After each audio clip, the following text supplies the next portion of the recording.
They cornered the human girl student. The academy paid the price. The shuttle doors opened, and Yoon Seo-yeon stepped onto the platform of Varantho's Galactic Academy for the first time in her life, carrying nothing but a single bag and 3 years' worth of hopes she had kept hidden from everyone she knew.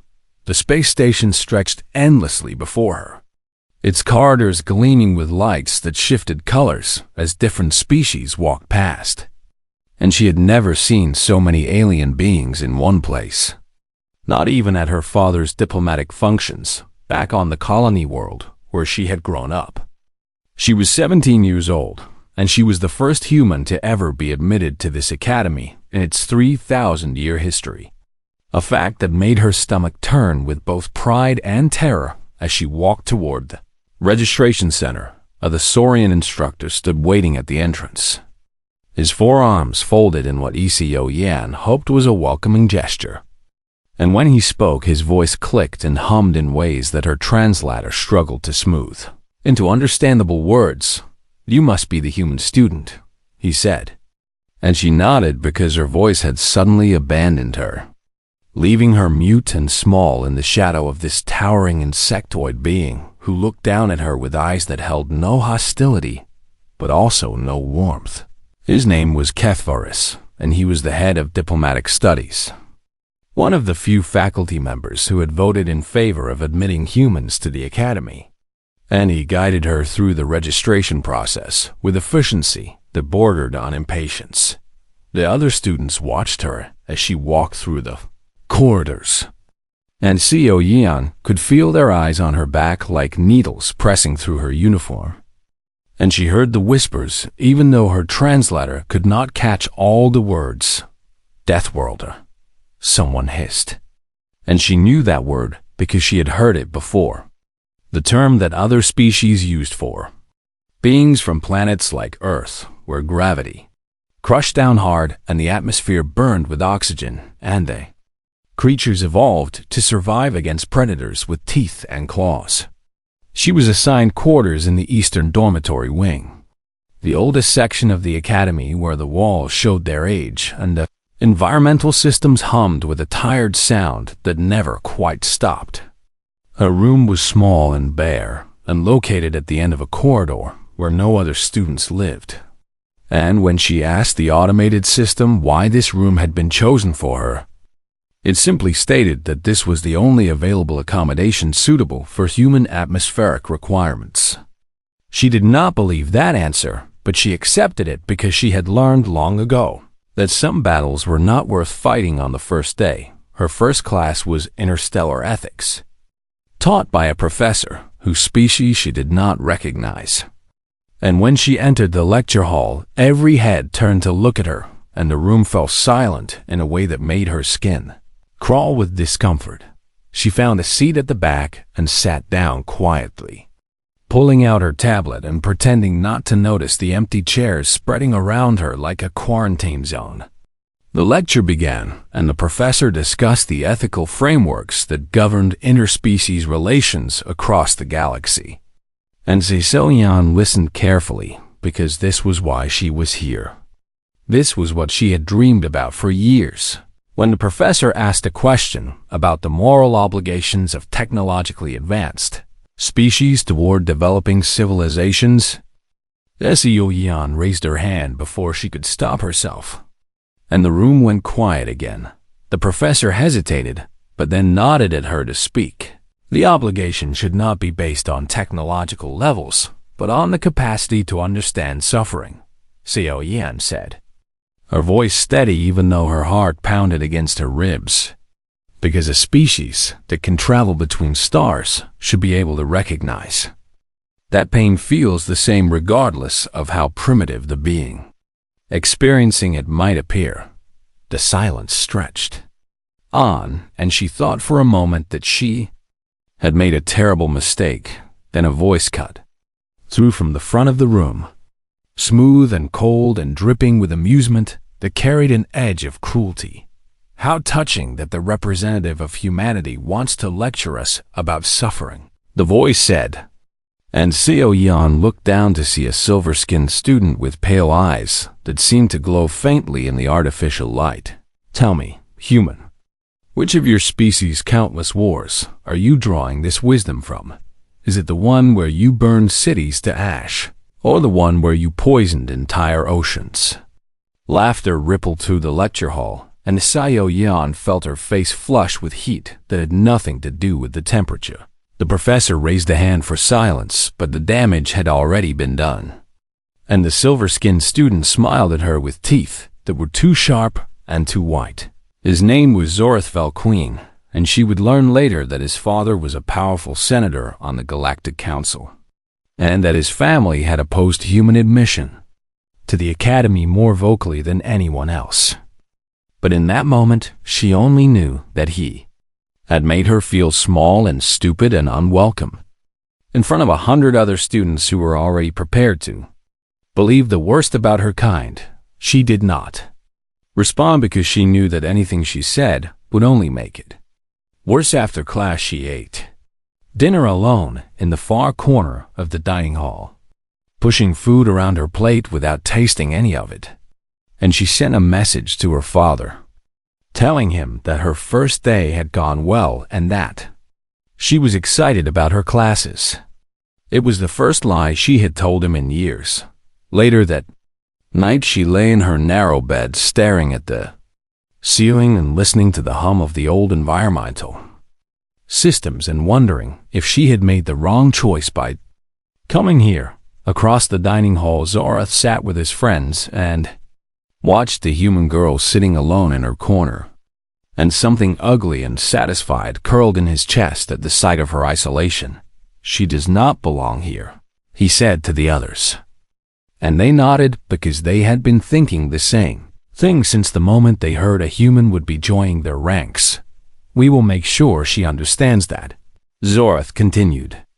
And his friends smiled because they knew exactly what he meant. The human girl had no idea what was coming for her. She had no idea that her life was about to become a test of everything she thought she knew about survival. And she had no idea that before this year was over, the Academy itself would pay a price that no one had ever imagined possible.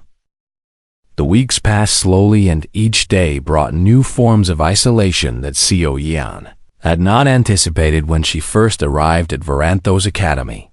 It started with small things that she could almost convince herself were accidents or misunderstandings rather than deliberate cruelty. Her name disappeared from group project lists, and when she asked the professors about it, they told her that the other students had already formed their teams, and perhaps she should work independently. Her lab partners requested transfers to other sections, and the automated system reassigned her to work alone in the corner of the laboratory, where the equipment was oldest and most prone to malfunction. Her assignments came back with harsh criticisms for errors so minor that she had seen other students receive full marks for worse work. And when she tried to appeal the grades, she was told that human standards were simply not the same as galactic standards. She accepted all of this with a quiet patience that surprised even herself, because she had learned from her father that diplomacy meant choosing which battles to fight and which to let pass. But then the sabotage began. She came to class one morning and found that all her notes had been deleted from the shared database. Months of careful work erased as though it had never existed. She reported the incident to the administration, and a Celestin being named director fell and looked at her with eyes that glowed with ancient light and told her that she must have made a mistake with the filing system. She rebuilt her notes from memory because she had no other choice. A week later, her food rations were reduced without explanation, and when she asked the dining hall staff, they told her that human dietary requirements were being recalculated, and she would have to wait. She learned to survive on less because hunger was something she could endure. Her equipment began to fail in ways that defied explanation. Her tablet crashing during exams and her environmental suit showing errors that the technicians could never reproduce when they examined it later. She learned to check everything 3 times before using it. to trust nothing that she had not personally verified. A Quillari student named Mira Sullivan watched all of this from a distance with eyes that glowed soft, blue beneath the water-filled membrane that covered her face. Mirith did not participate in the harassment, but she did not stop it either. And she told herself that it was not her responsibility to protect a human who had chosen to come to a place where she clearly did not belong. Zorth Valqueen grew frustrated as the weeks passed and the human girl refused to break. He had expected her to request a transfer by now, to flee back to whatever primitive world she had crawled out of. But instead, she kept attending classes and submitting assignments and sitting alone in the dining hall with a calm expression that made him want to scream. "She is stubborn," said Torvax, a massive Grothian whose rock-like skin scraped against the walls when he walked. "Perhaps we need to be more direct." "Patience," Zorth replied. But his silver eyes burned with an anger that was becoming harder to control. The opportunity came during a practical examination in environmental adaptation. The students were required to complete a series of tasks in a chamber with reduced oxygen levels. A simple test for most species, but one that required humans to use supplementary breathing equipment. Miraz saw Zoroth's group gathered around Seo Yian's locker before the exam, their hands moving quickly over her environmental suit. And something cold settled in her stomach as she realized what they were doing. She said nothing because saying something would mean making enemies of the most powerful students in the academy. She said nothing because the human girl was not her friend and not her responsibility. She said nothing, and she walked away, and she tried to convince herself that everything would be fine. Seo Yian entered the examination chamber with her classmates and began the first task. Her breathing steady through the mask that covered her nose and mouth. 5 minutes into the exam, she felt the first warning signs. A lightness in her head and a heaviness in her limbs that told her something was very wrong. She checked her oxygen levels and saw that the gauge showed full, but her lungs knew better. Her body screaming at her that the air coming through the mask was not enough. The seal had been compromised. A tiny crack that leaked precious oxygen into the thin atmosphere of the chamber. She had perhaps 3 minutes before she would lose consciousness, and perhaps 5 before the damage to her brain became permanent. The other students continued with their tasks, oblivious or indifferent to the human girl who had stumbled against the wall with her hands pressed to her helmet. Seo Yian did not panic because panic would kill her faster than the lack of oxygen. She tore a strip of fabric from the inner lining of her uniform and pressed it against the crack in the seal, holding it in place with fingers that trembled from the effort of staying conscious. The improvised repair held just long enough for her to reach the emergency exit and trigger the alarm that flooded the chamber with breathable atmosphere. She collapsed on the floor of the corridor outside, gasping and shaking and alive through nothing but her own desperate ingenuity. The official investigation concluded that the equipment failure was due to human incompatibility with standard academy gear, and the administration recommended that Seo Yian consider whether she was truly suited for an environment designed for more advanced species. Director Phelan expressed sympathy for her situation and suggested that a transfer to a human educational institution might be in her best interest. She refused. She stopped reporting incidents after that because she understood now that no one was going to help her. She stopped messaging her father because she did not want him to worry, and she did not want to admit that she was suffering. She adapted because adaptation was what humans did best. What had allowed her species to survive ice ages and plagues and wars that should have destroyed them. She checked her equipment obsessively before every use, dismantling and reassembling it until she knew every component by touch. She ate only sealed rations that she kept hidden in her room, trusting nothing that passed through the dining hall systems.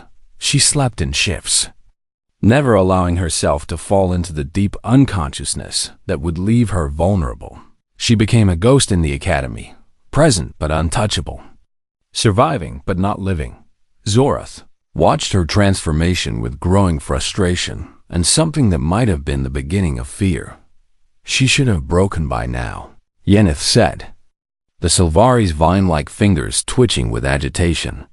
What kind of creature endures this much and keeps going? A dangerous one, Torvax muttered. But Zorath silenced him with a look. She's just one human girl, Zorath said. But his voice lacked the confidence it had carried before. We simply need to send a clearer message. He began to plan something more direct. Something that would leave no doubt about what would happen to the human if she continued to refuse her place. And in her small room at the end of the abandoned corridor, Yan lay awake in the darkness and waited for whatever was coming next. She did not know what form it would take, but she knew it was coming, and she knew that when it arrived, she would be ready. 3 months had passed since Yan arrived at Varanthos Academy, and despite everything that had been done to her, she remained enrolled, and her grades remained among the highest in her classes. This fact burned in Zorath Valkine's mind like a fire that would not go out. A primitive deathworlder from a backwater planet was outperforming students, whose families had produced galactic leaders for thousands of years. And the humiliation of it grew worse with every examination result that was posted. His father was coming to the academy for an official inspection in 2 weeks. And Zorath could not bear the thought of Senator Valkine seeing a human walking these halls as though she belonged here. She needs to be gone before he arrives, Zorath told his group, his silver eyes cold with determination. She will request a transfer voluntarily, or she will be unable to attend classes. Those are the only options. Torvax cracked his massive stone knuckles and smiled. I've wanted to teach her a lesson since the day she arrived.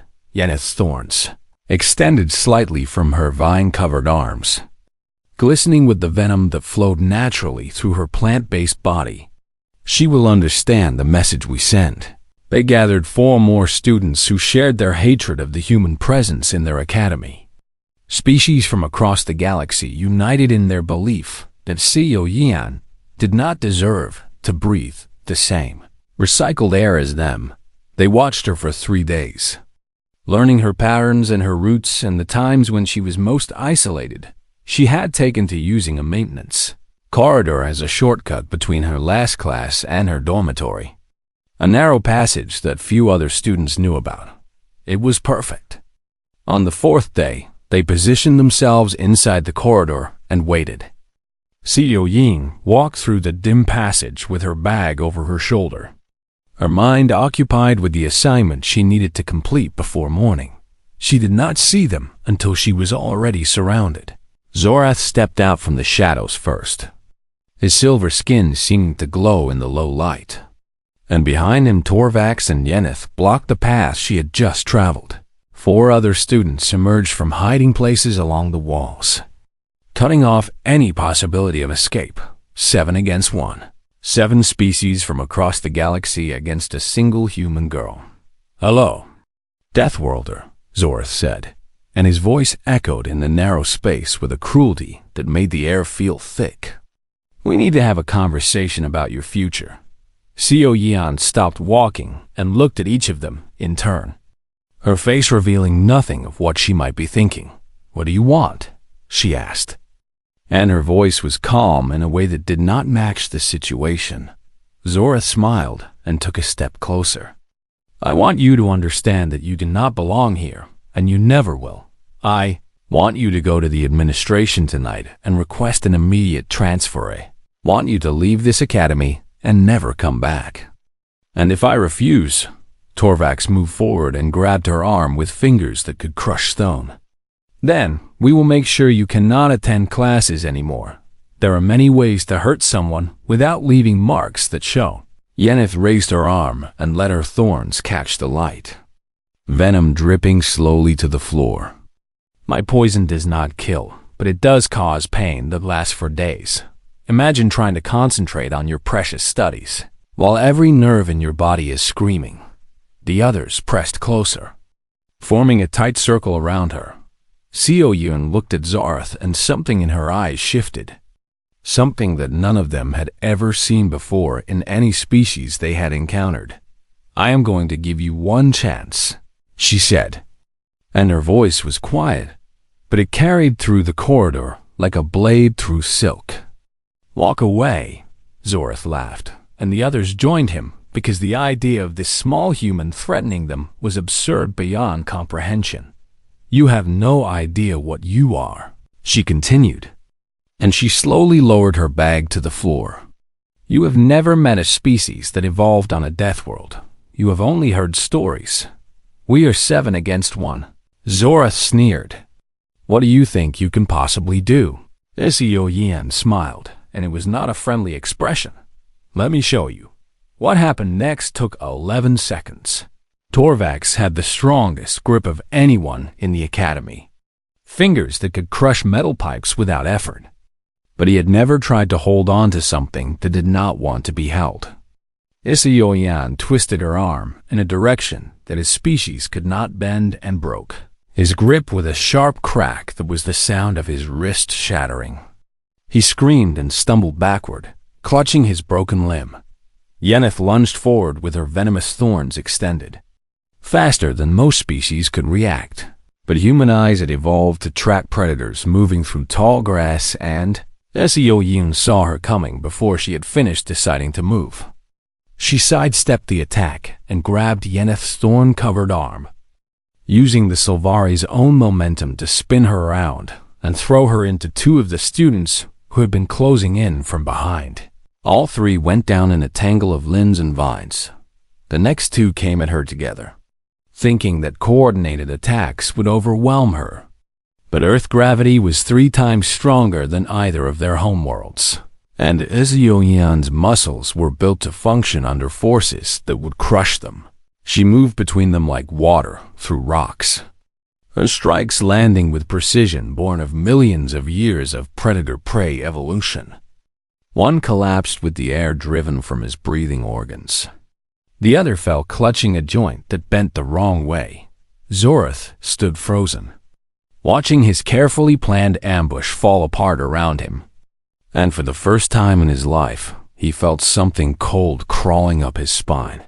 He reached out with his telepathic abilities, the power that had allowed his species to dominate negotiations and bend other minds to their will. But human minds were chaos, a storm of emotions and memories and conflicting impulses that defied any attempt to control or influence. He felt his telepathic probe slide off her consciousness like water off polished glass, finding no purchase and no entry. And then she was in front of him. She did not hit him. She simply placed her hand on his shoulder and pushed, and the force of it sent him sprawling to the floor with his shoulder screaming in pain. The corridor fell silent except for the sounds of groaning and weeping from the students scattered across the floor.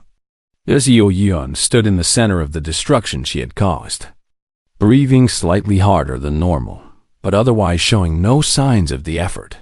She knelt down beside Zorath, who stared up at her with eyes wide with terror. "I did not want this," she said softly, and there was something like sadness in her voice. "I just wanted to learn. I just wanted to prove that humans could belong here." She stood up and retrieved her bag from where she had dropped it. "Tell your father whatever you want about what happened tonight," she said, as she walked toward the exit. "But remember this moment the next time you think about cornering someone who just wants to be left alone." She stepped over the bodies of the students she had defeated and disappeared into the corridor beyond. Behind her, a security drone floated silently in the shadows, its red recording light blinking steadily as it captured every detail of what had just occurred. And watching from a distance, hidden around a corner where she had followed out of curiosity that she could not explain, Mira Sullivan stared at the footage already playing on her personal device. She had downloaded it automatically when her device connected to the security network, a habit from her time studying surveillance systems. She watched the small human girl defeat 7 attackers in 11 seconds. She watched the Seo Yan show mercy when she could have done so much worse. And for the first time, Mirith truly understood what the word Deathworlder actually meant. It did not mean primitive. It did not mean savage. It meant survivor and survivors. Mirith realized with a chill that spread through her aquatic body. We're the most dangerous beings in the galaxy. The Academy tried to bury the footage before anyone important could see it. Director Phelan summoned Sei into his office within hours of the incident, his energy-based form flickering with agitation as he prepared to deliver the verdict he had already decided upon. Violent conduct of this nature is completely unacceptable, he said, and his voice resonated with the authority of someone who had led this institution for 3 centuries. You attacked 7 fellow students without provocation and caused serious injuries. I have no choice but to recommend immediate expulsion. CO Yeon sat in the chair across from his desk, her hands folded in her lap, and said nothing. Do you have anything to say in your defense? The director asked. I was defending myself against 7 attackers who cornered me in an isolated corridor and threatened to hurt me if I did not leave the academy. She replied calmly. I believe the security footage will confirm this. The director's form flickered again. The footage is being reviewed by appropriate authorities and will not be part of this discussion. It will not be part of this discussion because it shows exactly what happened, Asio Yeon said. And what happened does not support the story you want to tell. Before the director could respond, his communication device chimed with an urgent alert. He checked it and his energy form went completely still. The footage had leaked. Mirith had uploaded it anonymously to 17 different galactic networks simultaneously, using encryption techniques that made the source impossible to trace.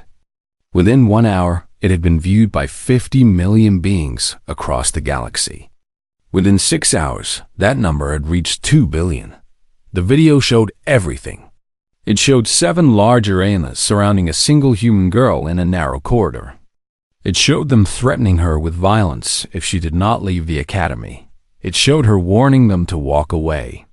It showed her defending herself with speed and precision that left commentators across the galaxy struggling to find words.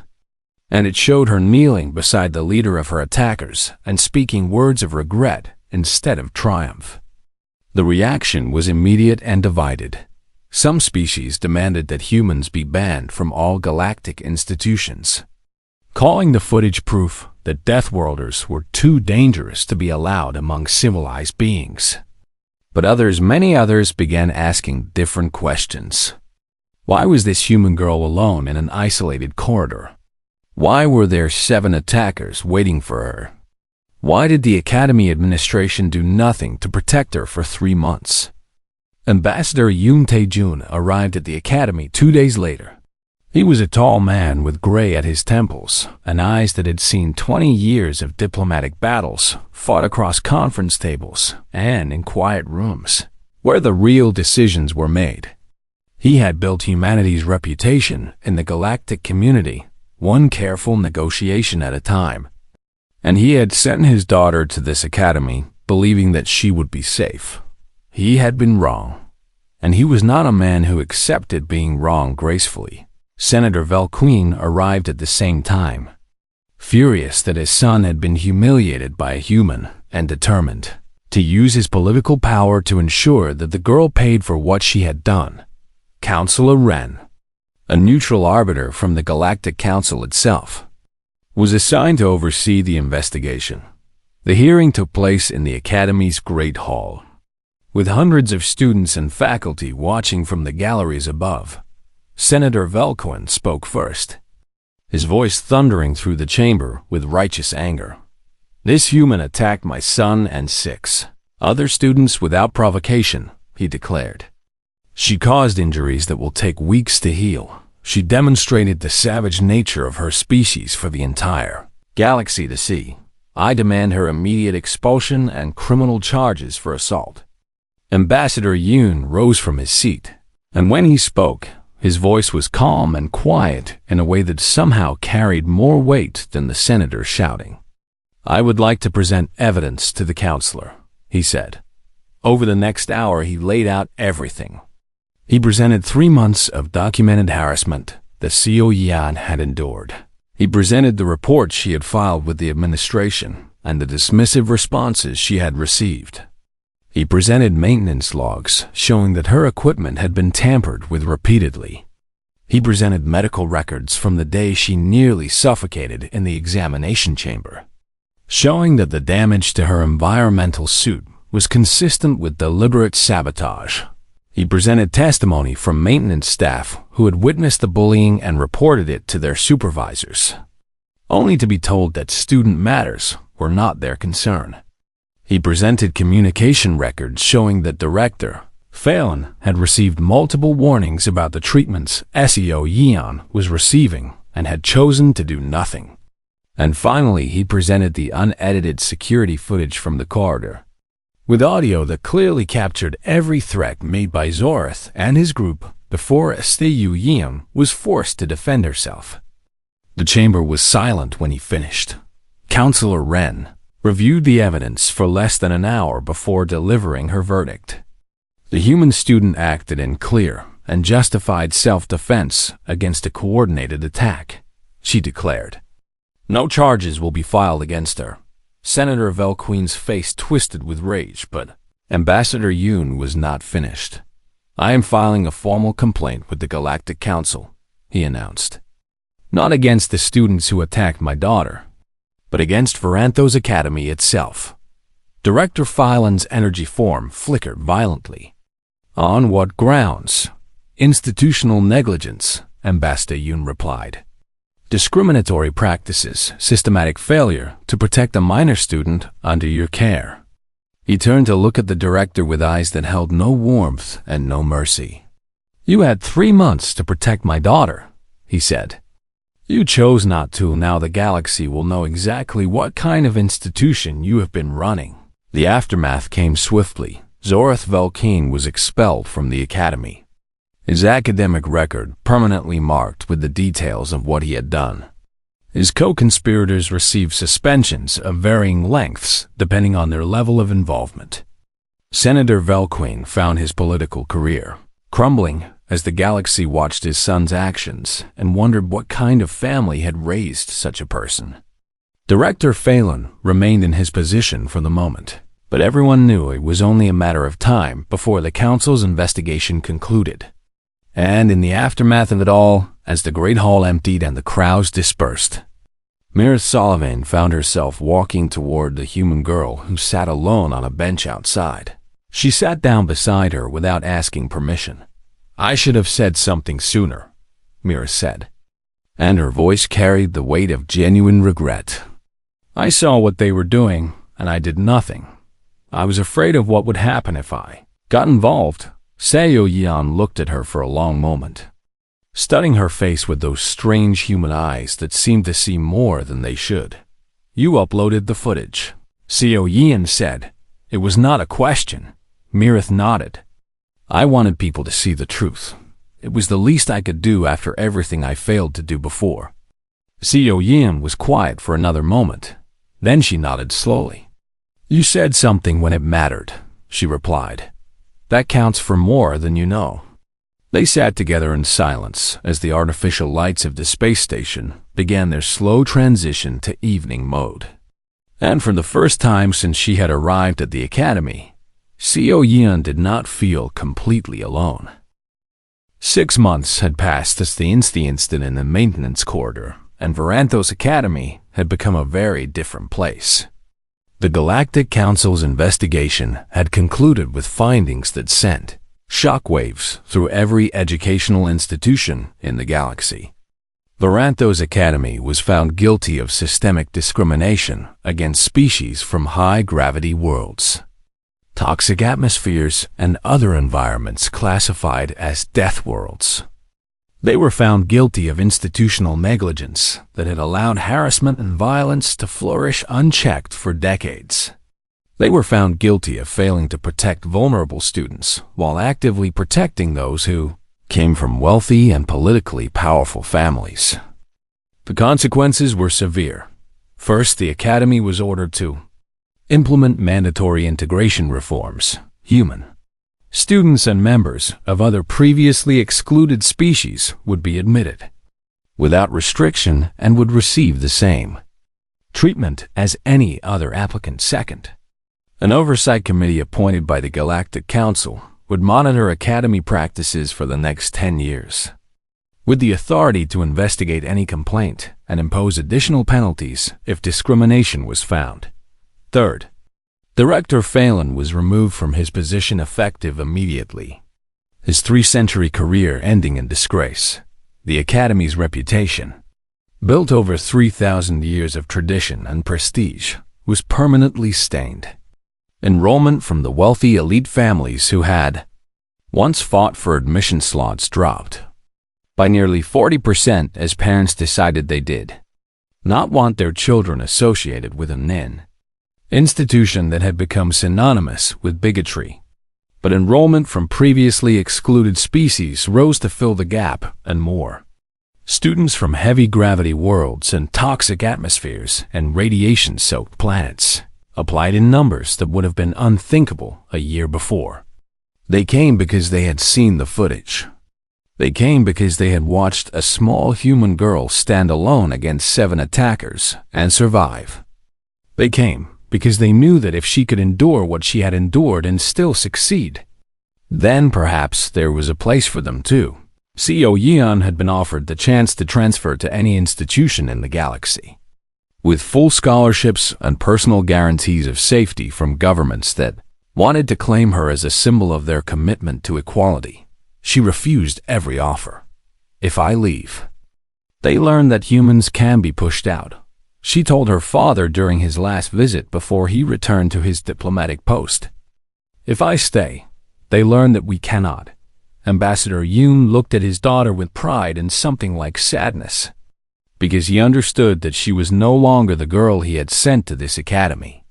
She had become something stronger and harder and more determined than he had ever imagined.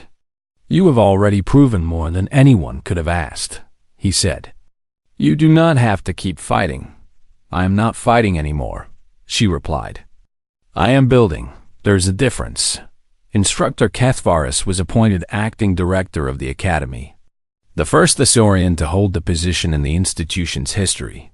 In his first address to the students and faculty, he quoted words from a human philosopher that he had discovered during his research into Earth culture. Injustice anywhere is a threat to justice everywhere, he said. His forearms spread wide in a gesture of inclusion. These words were written by a human named Martin Luther King Jr., and they remind us that we cannot claim to value civilization while allowing cruelty to flourish in our midst. The students who had participated in the harassment of Seo Yeon watched from the back of the assembly hall, their faces marked with shame. Some of them had already left the academy, unable to face the judgment of their peers. Others remained, trying to rebuild reputations that might never fully recover. Mirith and Seo Yeon had become genuine friends, an unlikely pair that drew stares wherever they went. The aquatic Quelari and the human Death Worlder, walking together through corridors that had once seen only isolation and cruelty. Other students began to approach them cautiously, drawn by curiosity or guilt or genuine desire to understand. The table where Seo Yeon ate her meals was no longer empty. By the end of the semester, it had become the most diverse gathering in the dining hall, with species from across the galaxy sitting together and sharing stories and discovering that they had more in common than they had ever imagined. 1 year after her arrival at the academy, Seo Yeon stood in the classroom she knew well, but this time she was not a student. The administration had asked her to serve as a teaching assistant for the first-year interstellar ethics course, the same class where Zorath had once mocked her in front of 100 hostile faces. She had accepted. The new students filed in for their first day, nervous and uncertain and trying to hide their fear behind masks of confidence. Most of them came from species that had attended the academy for generations. But near the back of the room, moving slowly and carefully, as though afraid of breaking something, was a young Grothian. His rock-like skin was darker than Torvax's had been, and his eyes darted around the room with the anxiety of someone who knew he did not belong. He was the first of his heavy worlder species to ever be admitted to the academy. The other students whispered as he passed, their voices carrying the same edge of contempt that Sai-Yeon remembered from her own first day. Primitive, someone muttered. Dangerous, another added.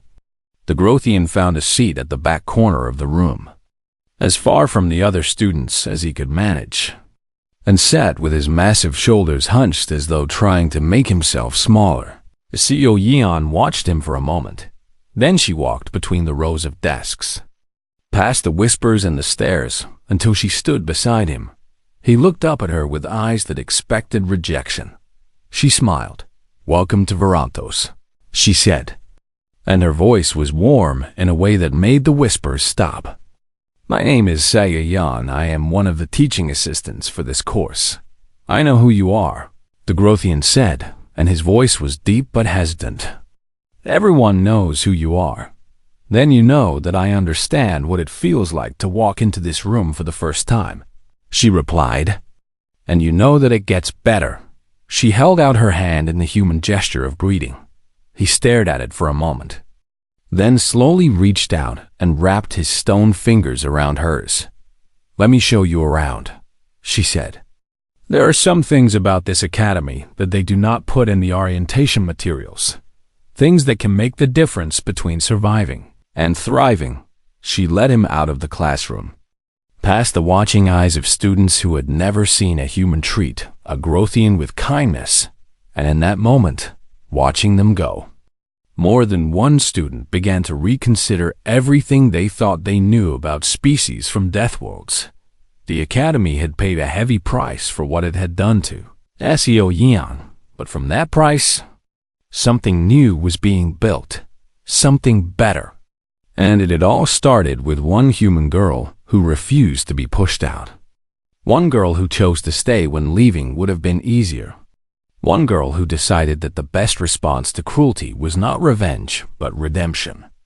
Not just for herself, but for everyone who would come after her.